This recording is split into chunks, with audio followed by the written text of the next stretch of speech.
Good day everyone, we are the Group 1 and we're going to discuss the Chapter 2 entitled Analyzing the Business Case.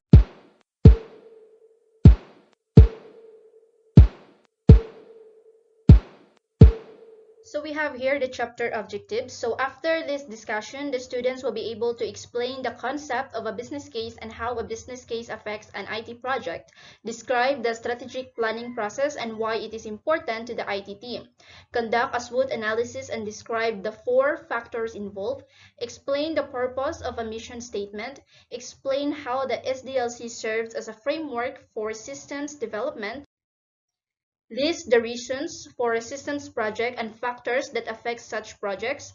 Describe system request and the role of the systems review committee. Define operational, technical, economic, and schedule feasibility and describe the step and the end product of a preliminary investigation. Okay, so now let's proceed to the introduction. So if magplano ta og usa ka system, the IT team will review the proposal to determine if that proposal nagpresent na siya og strong business case. So unsa man ng business case? So the term business case refers to the reasons or justification for a proposal, meaning to say diri nila gi-state or gi-justify ang mga rason nganong kaniman nga system ang ilang gusto nga i-develop, nganong kaniman nga system ang ilang gi-propose.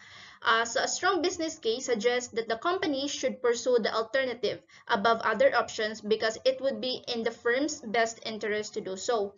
So we also have here the systems development. Typically starts with a system request followed by a preliminary investigation which includes a feasibility study. Meaning to say, in this chapter, anita maka-learn how system request originate, giunsa sila pag-evaluate, and kung unsaon pag-conduct og preliminary investigation. So strategic planning, a framework for IT systems development. So when we say strategic planning, pagplano on how to improve the business next year or next more years. That's why ang mga companies ila jud gi-maintain ang IT systems to support their current and future business operations. Kaya when it comes to business, daghang ambag o daghan pang pwede maambag ang IT to improve the business. So we have here the strategic planning overview. So strategic planning starts with a management review called SWOT analysis. So unsa man ng SWOT? So S stands for strength, W for weaknesses, O for opportunity, and T for threats. Pag may ganitag strength, unsa may strength ani nga business, asa man sila mas naka-advantage or unsa may advantage ani nga business. Pag may tag weaknesses, unsa may naka-disadvantage ani nga business. And pag may tag opportunities, unsa may opportunity nga naa nga business og threats, unsa may mga threats ani nga business. So same ra pud na sa system, unsa may strength ani nga system nganong kaniman, unsa may naka-advantage day ani, unsa may naka-weak ani nga system, unsa may naka-disadvantage, unsa may mga opportunity nga pwede nato makuha ani nga system ug unsa may mga threats ani nga system. So mao na siya ang SWOT analysis. So SWOT analysis is important ni siya when it comes to strategic planning process tungod kay anhi ta mas makahibaw about firm's technical, human, and financial resources. So, mo ni siya here in figure 2.2, mao ni example sa SWOT analysis. Okay, so from strategic plans to business results. So we have heard the mission statement. So pag may ganitag mission statement, diha nila gi-state kung unsa may mission ani nga company. So like for example sa Pepsi company. So nasa lay mission nga dapat kani nga company mahimo ni siyang worldwide nga suppliers sa mga soft drinks. Ngayon na. So that is mission statement. So mission nila nga mahimo silang worldwide. So, stakeholders, next is the stakeholders. So, pag mga nitag stakeholders, mo ni sila ang kanang maka-benefit sa business or naka-benefit sa business. So, mao po ni sila ang partner sa business. So, usa sila sa nakapalago sa usa ka business. And then goals, mo ni siya ang the company will identify a set of goals to accomplish the mission. So, like for example, mag-set sila og goals para mabuhat nila kung unsa may ilang mission. So, dapat, unsay goal nila, connected sa ilang mission. And then, objectives pod. So, objectives and goals is, magkaparihara na sila. But, ang kalahian raman is, ang goals, wala sila time frame nga giset, basta na sila goals, wa nila gi-justify diha kung ano sa man nila ma-achieve na, basta ang goal lang nila is mauna. Pero ang objectives gani, anha na jud ta mo set og time nga dapat 5 years from now mahimo na gud ding worldwide. Mahimo na gud ning kalago inani kalago ang usa ka business. So mo na ang nakalahi nilang duha, goals and objectives. I'm confused about this, the mission, the goals and objectives, but based on my own rapod nga pagsabot or based in my own nga paghibaw kung unsa ning goals, objectives, so mao ra poy akong gi-apply. Okay, so next is a case tool example. So assuming that you are a system analyst and the IT manager asks you to assist her. So she also asks you to do a research about a visible analyst case tool. So pag mayong ginitag research, kailangan mo search kag mga information ana nga case tool, and of course kailangan pud nimong i-explore imong kaugalingon ana nga case tool.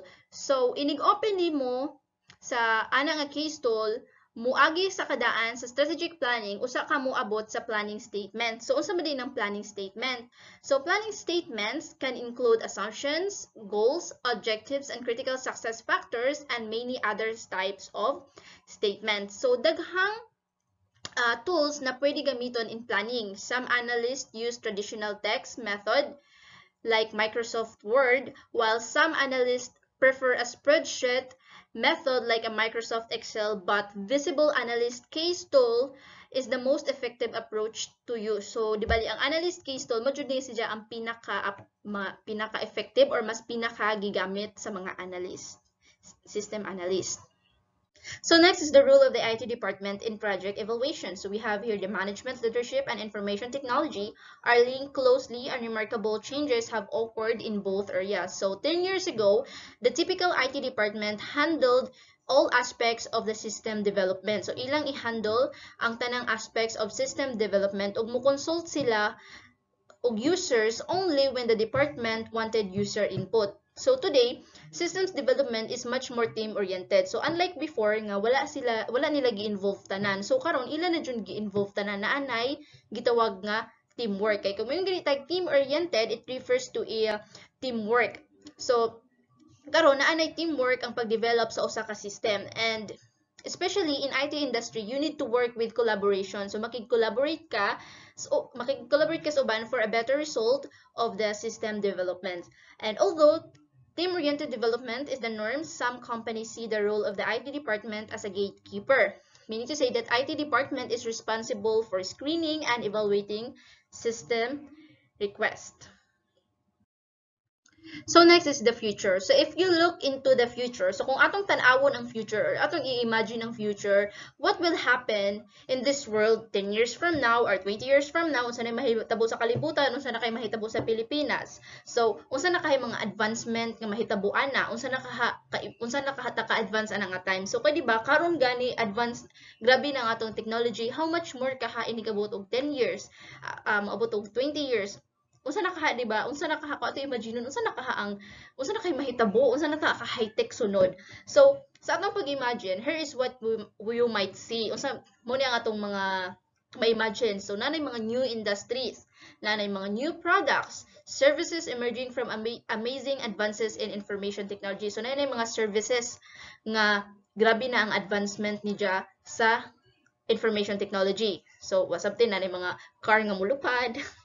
So, mo na yung mga example ana. And then customer who expect world-class IT support, a surge in internet-based commerce, and a global business environment that is dynamic and incredibly challenging. Now, let's move on to the question, what is a business case? So, ganina, gi-explain na nako sa kinaunahan pa kung unsa man jud ang business case, unsa man jud naa diha. And again, business case refers to reasons or justification for a proposal, meaning to say anha jud nimo i-justify na diha ang sudan ng business case is anha ang reason, anha nimo i-state ang reason nganong kana man nga system ang imong i-propose, nganong kana man nga system ang imong gusto nga i-develop. So, naa jud diha tanan. And then, business case should be comprehensive yet easy to understand. Meaning to say, ang imong business case dapat kumplito. Kung unsay mga information nga kailangan, dapat kumplito jud naa jud na diha tanan sa business case. But at the same time, easy to understand. Dali pud ma-understand sa nagabasa. And then, should describe the project clearly. So sa business case, dapat i-describe ninyo kung unsa man jud ning project nga inyong gi-propose. Dapat klaro ang pag-explain.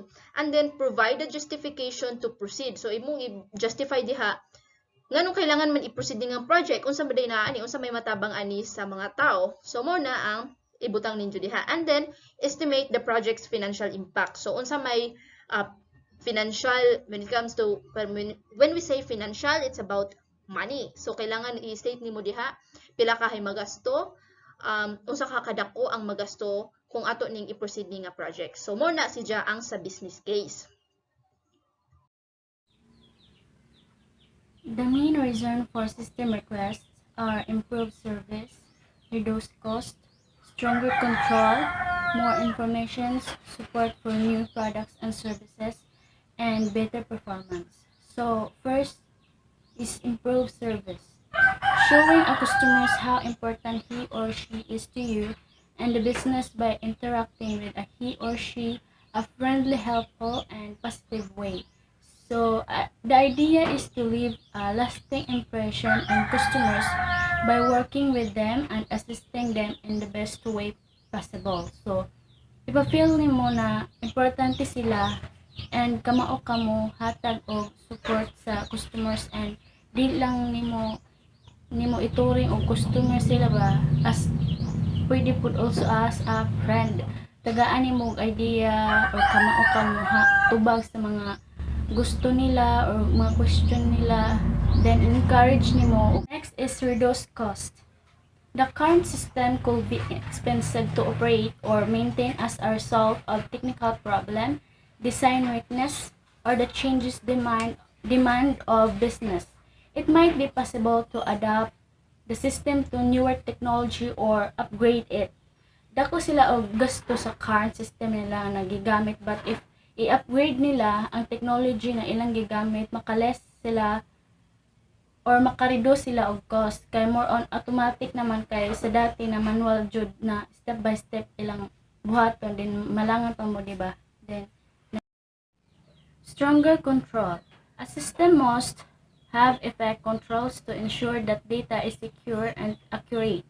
Some common security controls include passwords, various level of users access, and encryptions or coding of data to keep it safe from unauthorized users. So it means kanang mga strong password ba nga dili para ma-secure gud nga safe ang inyong mga coding, dili madali og access sa mga unauthorized users.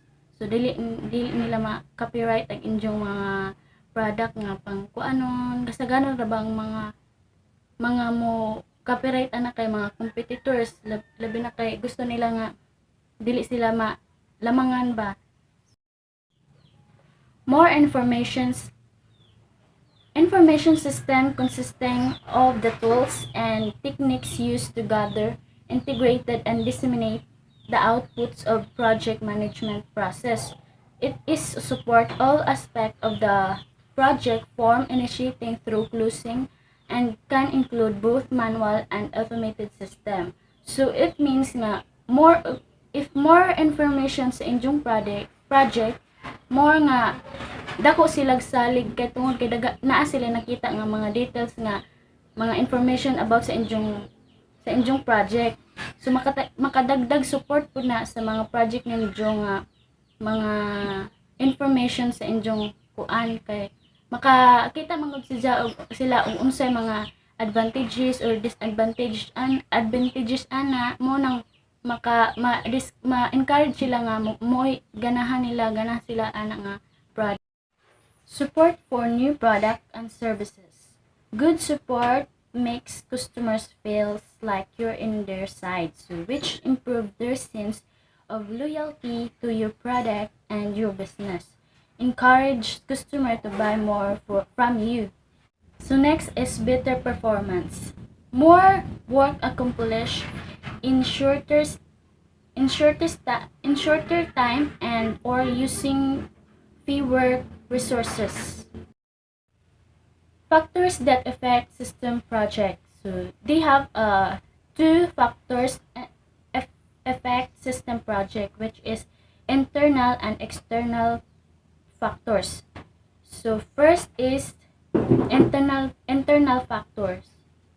So from the word internal, so sulod sa inyong company o unsay maka-effect sa inyong system project, which is strategic plan, top manager, users request, information technology department, and existing system and data. Strategic plan sets the overall direction for the firm and has an important impact on IT project and company goals and objective that needs IT support will generate system requests and influence IT priorities. So, ibig sabihin nga, magbuhat mo og plano para sa inyong system project or unsay inyong goals sa inyong company or unsay mga flow unsay dagan sa inyong company para ma-successful inyong project. So, next is top manager. Manager are responsible for controlling and overseeing the entire organizations. They develop goals, strategic plans, company policies, and make decisions on the direction of the business. So, responsible siya mag-control sa tanang mga organizations, mga goals, mga plano or mga rules sa company, and siya mag-decision sa mga directions sa inyong project nga gamon. Users request is controlled by a workflow in order to make sure it is managed according to a defined process. Only authorized users can manage user's request and change its status. So, sijay taga-control sa mga workflow or mga gitrabaho sa mga ijang mga members or sijay taga-manage og na-process na basya o tarong din og authorized users can manage a user's request. Next is Information Technology Department. Is responsible for the architectures, hardware, software, and networking of computers in the company. Next is existing system and data. There are types of existing system and data. Example, transactions processing system, decision support system, knowledge management system, learning management system, database management system, and offline information system. Next is external factor. From the word external is sa gawas unsay mga makaapekto sa mga inyong ay system project. First is technology, suppliers, customers, competitors, the economy, and government. Technology, mobile or otherwise, has by and large has helped business save time and money on processes that used to be more manual and time-consuming. One of the effects of technology in business has been more automations and more data driving better business decisions. So it means nga og nagadi technology, examples sa una nga mga cellphone ra kay mga text and calls ra ang available, diba? Then karon is naanay kintahay mag-meeting mo sa mga client ninyo. Naanay Zoom meeting, diba? Di na kailangan mo ngadto pag other location para mag-meeting maka nag-time or then kanang technology is maka less ka og time or maka-consume ka and maka-save ka pag money sa inyong or sa cost sa inyong mga business. And kasagaran mga karon labi na sa mga product sa uban nga naanay mga QR para makita dito na makita ang mga details or asa ang location or kinsa mga company ang kuan sa product, makita ninyo dadyon kay nana may mga scan. Next is supplier, is to provide the resources of the product or services itself or to supply resources needed to run the business. So, kailangan gud ng mga supplier no tanan gud yung business na agad yung supplier kay di man mahimo ang business og walay mo kuan, walay supplier, then the key advantages of strong healthy supplier relationship is that you can gain better value of your business. Customers. Meeting customers' needs and expectation with the offer they want at the right time and in a personal way. Successful management empower customers to make decisions, help them get the most out of products or services, and prevent costly service failures. Next is competitors. Are other business who can offer the same or similar goods and service to your customers soon. So di gud mawa ng sa atong business no ang competitors basin pag madako man or magamay ng inyong business na agad yung competitors. Next is the economy. Economic is affect business include customers' behaviors, employment factors, interest rate, and banking and influences and overall economic indicator. Next is government. Government can create subsidies, taxing the public and giving money to an industry or tariff, adding taxes to foreign products to lift prices and make domestic products and more appealing. So, tanan gid yung business magamay man og sa dako mo naa gid kay responsible nga mo bayad og sa government mga taxes, mga tarif ba labi na sa mga product nga foreign product kailangan gid ka mo bayad og kaning taxes sa gobyerno. Information system project. If the project is approved, it can be planned, scheduled, monitored and controlled, and report upon. An individual analyst or IT staff member often handle small projects, but companies usually designate a project manager to coordinate the overall effort of complex project. So, ang mga kasagaran mga small project ra is ang maghandle ana ang mga staff members or mga staff members, and then but the companies usually designate ang mohandle na is ang ang manager to coordinate mag-coordinate sila sa mga kumbaga kang mga komplikado nga mga project.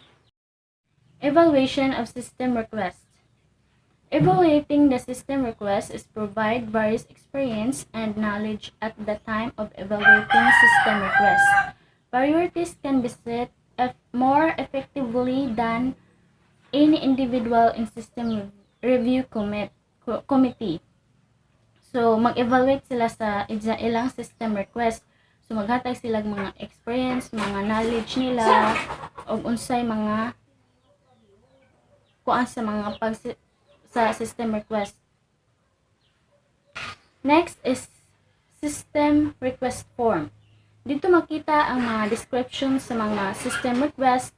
The form must be easy to understand and include clear instructions. So, dito makita ninyo ang para masabtan og tarong and then ang instructions. Then when a system request form is received, a system analyst or IT manager is mo'y mag-examine sa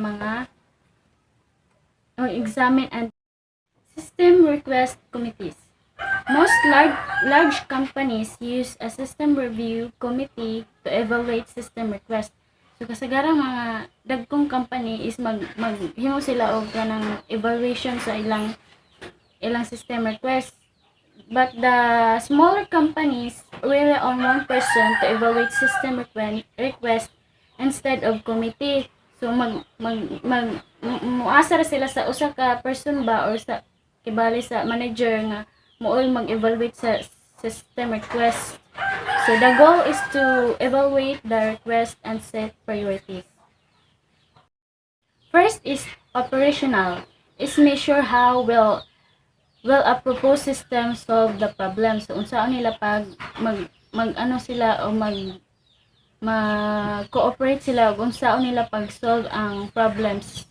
Then, technical refers to the technical resources needed to develop, purchase, install, or operate the system. Next is economic.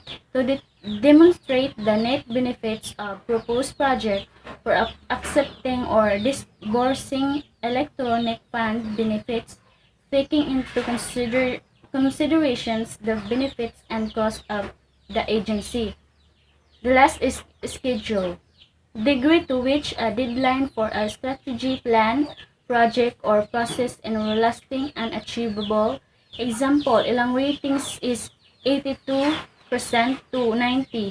By December 13th, kintahay kay kana nga date mahuman nila ang project nga gihatag nila. Then, evaluating feasibility. So the first step in evaluating feasibility is to identify and remove ang mga system request na dili na magama. For example, a request would not feasible if it required hardware or software that the company already had rejected. So, ilang i-remove ang mga or i-weed out nila ang mga system request nga di na kailangan. Then, as a project progress, conditions often change, acquisitions cost might be increased, and the project might become more expensive than anticipated. And additional, manager and users sometimes lose confidence in a project. So that's why they use feasibility study. So katong operations, katong schedule, mo to mga feasibility study that must be performed throughout the system development process. Setting priorities. After rejecting system requests that are not feasible, the system review committee must establish priorities for the remaining items. So the highest priorities goes to project that provide the greater benefits and at the lower cost in the shortest period of time. So factors that affect priorities. When assessing a project priorities, a system analyst should consider the following. Will the proposed system reduce cost? Where, when, how much? And will the system increase revenue for company? Where, when, how much? Will the system project result in more information or produce better result? How are the results measurable? Will the system serve customer better? Will the system serve the organizations better?